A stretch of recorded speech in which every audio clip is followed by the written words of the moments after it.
Hey friends, we are still in the mountains enjoying this lovely, beautiful day in the mountains. And when we come to the mountains, one of the things that I always think about in the fall is, what do we call that? Apples. Picking apples. So I brought some apples today for us to talk about some special things. And I know some of you probably, I haven't asked you about this already, but some probably know that inside the apple there is a promise. If you cut open the apple, there's a promise. Has anybody got an idea what kind of promise might be in the apple, Sam? Seeds. That is very good because that's exactly what we're talking about. There are seeds inside the apple, but there's something special about the seeds in the apple. You've heard the story too. Let me surprise them. I don't know. I bet you may have, but we're going to do a little different way to tell this today. So I cut it open.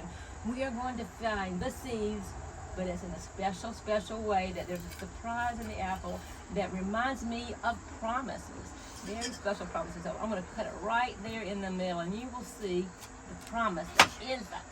I'm not going to cut my finger. That's good advice. You have to be very careful with it. I'm going to lay that carefully down, and I'm going to open up the apple. I hope it's in here. It is. What do you see inside the apple? Star.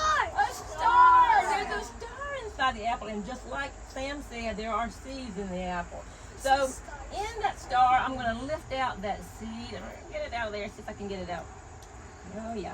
You see them? They're good. But the star is shining bright inside the apple. And it's kind of a surprise. It's like a perfect little star in there. The seed does not want to come out, but I'm going to force it out. There you go. The seed, just like that. So now just think about that. If the seed goes into the ground, which will happen when it falls from the tree, it goes into the ground, and eventually the seed goes in the ground, and if God sends the rain, God sends the sun, what's going to begin to grow? Apple tree. An apple tree. And what will there be on the apple?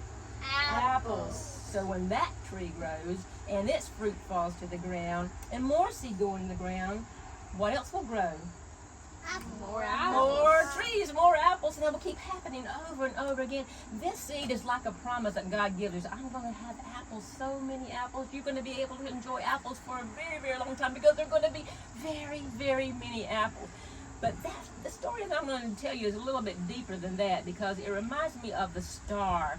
The star that one day when Abraham, long time ago, many years ago, Abraham was thinking about his own life. And you know, Abraham and Sarah had lots of animals, lots of wealth. They were very wealthy, but they did not have a family. No children in that family, Sam, none, not even one.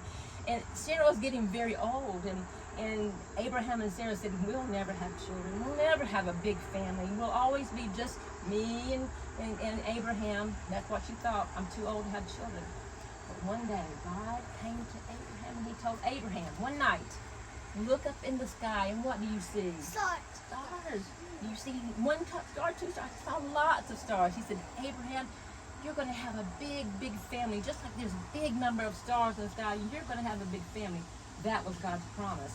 And that's a big promise. Can you imagine you being an older lady, and then God telling you, you're going to have a baby? That just seems so awesome, doesn't it? Even Sarah laughed when she first heard it. She said, no, it can't be. But Abraham did believe in God's promise. And one day, Sarah did have a baby. Even in her old age, she had a baby named Isaac. And Isaac grew up, and he got married, and he had children. And those children grew up, and they had children. And those children grew up, and they had children, just like we were talking about with the seeds and the trees. So eventually, Abraham had a big family, as many as there are stars in the sky. So I want to share that with you today. When you're eating your apples and enjoying the deliciousness, I won't you ever eat an apple again without remembering that there's a promise inside. The promise that God's going to always keep his promises. But the most important thing about that promise that he gave Abraham, your big family and the children that are going to be born over and over, and more children. You know, Abraham was the great grandfather of who was born into their family? Jesus was born in his family, so that was the biggest promise of all. Not just that he would have a big family. I promise you that I'm going to send my own son Jesus through your family, and I promise that Jesus is going to be the one that can take away all of our sins. That is the best promise, the biggest promise that has ever been made in all the world. Remember the promise when you eat your apples. I want you all to enjoy apples. Remember, never pass that around. Never forget. God keeps his promises, okay? Now we're going to tell our Is that bear?